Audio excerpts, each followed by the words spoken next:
Ya, sekarang kita akan berjumpa kembali dengan para guru yang ada di SDN 38 Mataram.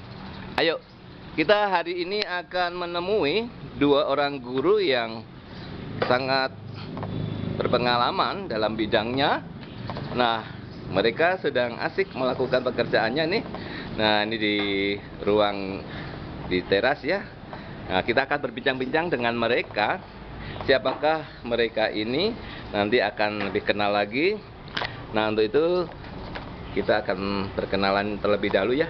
Selamat pagi Bapak. Selamat pagi. Selamat pagi Ibu. Selamat pagi. Nah, kita akan berkenalan Bapak Ibu. Mungkin memperkenalkan diri supaya para penonton bisa mengenal dari Bapak Ibu semuanya. Kita mulai dari Bapak dulu ya. Kenalkan Bapak, siapakah Bapak, namanya, ngajar di mana, kelas berapa? Ya, nama saya Pak Ismail STD.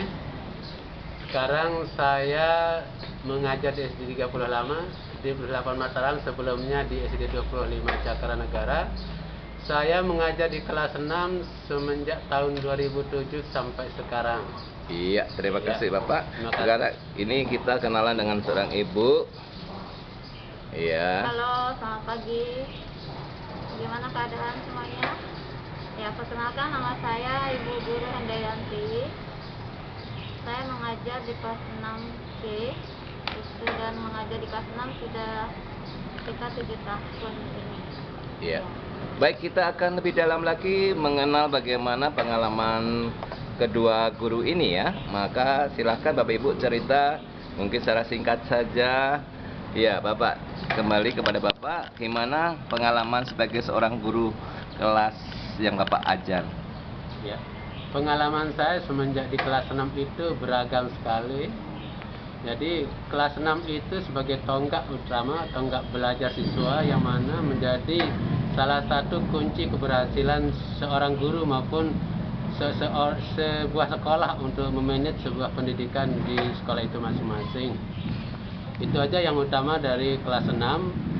Apa aja pengalaman saya, jadi yang perlu kita perhatikan di kelas 6 itu adalah karakter anak-anak yang perlu kita lihat. Jadi beragam karakter anak yang kita perlu ketahui dulu. Karakter anak-anak yang dari yang sangat kreatif, ada yang super aktif, bahkan ada yang pendiam, bahkan ada yang sama sekali belum tahu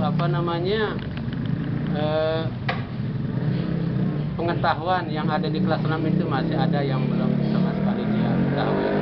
Itu aja yang perlu kita perhatikan di kelas 6. Ya, baik, kita mengenal kembali pengalaman dari ibu guru kita ini. Silahkan. Ya, pengalaman saya dalam mengajar di kelas 6 ya, karena kelas 6 itu kan akhir dari muara dari pendidikan dasar ya di SD. Jadi kelas 16 akan terlihat anak itu dalam bidang kognitifnya, pengetahuannya, juga dalam bidang spiritualnya dan afektifnya atau sikapnya. Jadi mungkin kalau di SD kan tidak terlalu banyak yang dituntut itu kognitifnya, hanya 30%, tapi adalah kepada sikap dan moral anak itu. Kebetulan di SD kita juga itu adalah SD rintisan pendidikan karakter. Jadi kita menitik beratkan kepada bagaimana lebih kepada sikap, akhlak yang mulia, bagaimana nanti ke depannya anak-anak bisa menjadi pribadi yang lebih baik.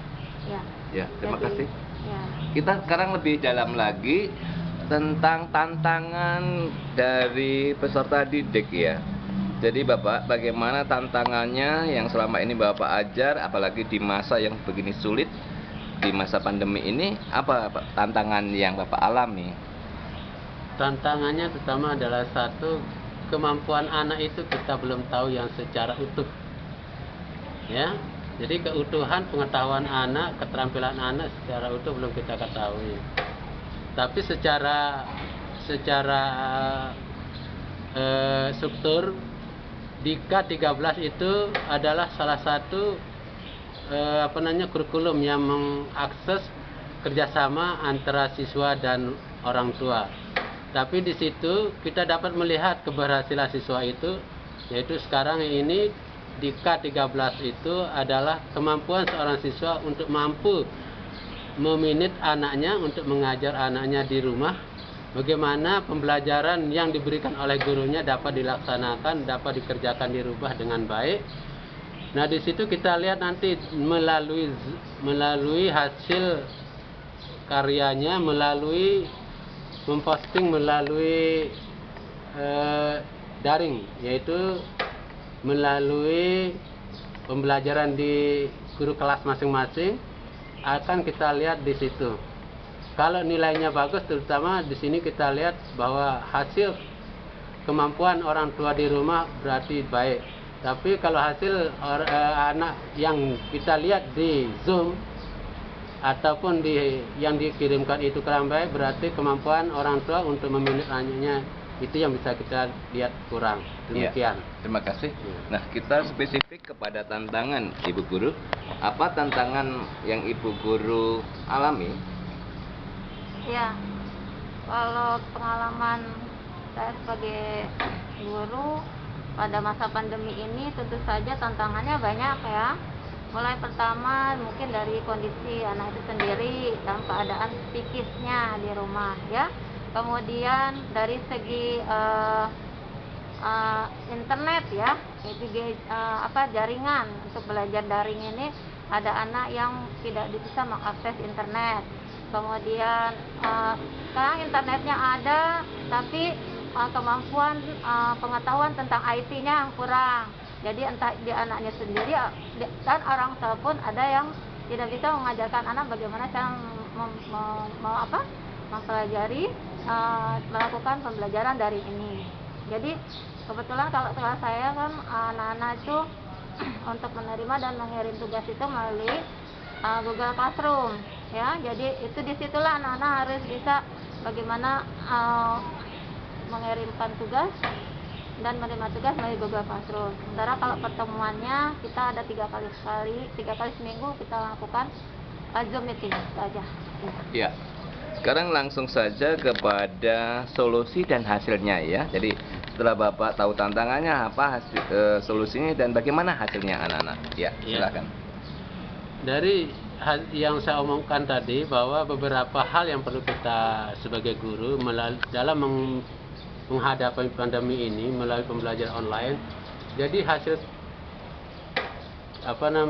pembelajaran anak yang dia kirimkan itu kita kasih dia catatan-catatan di mana letak kekurangan anak-anak.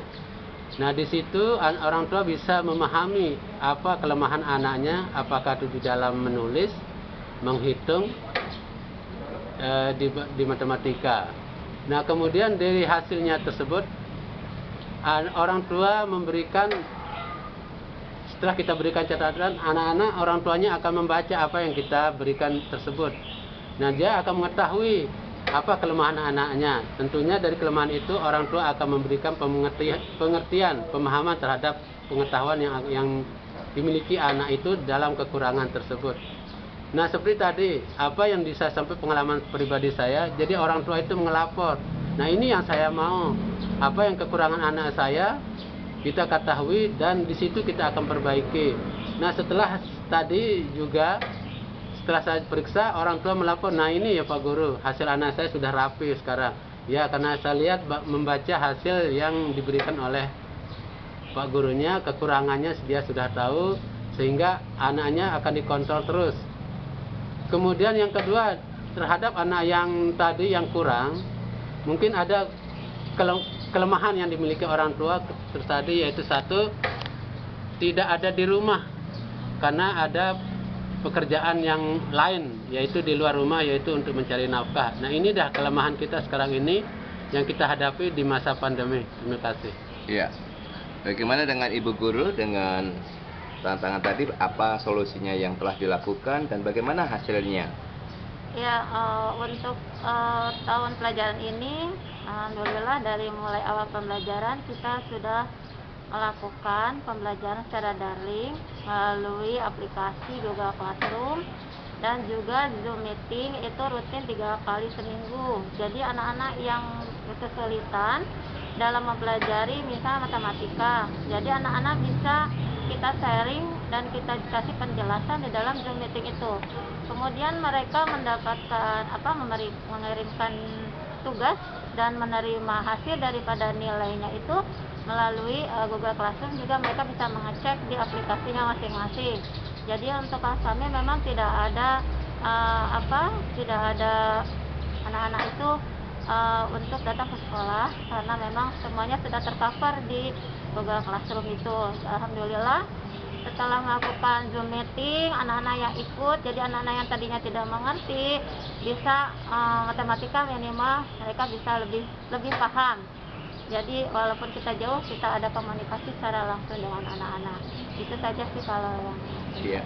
Demikian para penonton, kita telah mendengar bersama pengalaman, tantangan dan solusi serta hasilnya dari Ibu Guru dan Bapak Guru. Terima kasih. Sampai jumpa lagi dalam tayangan pendidikan berikutnya. terima kasih.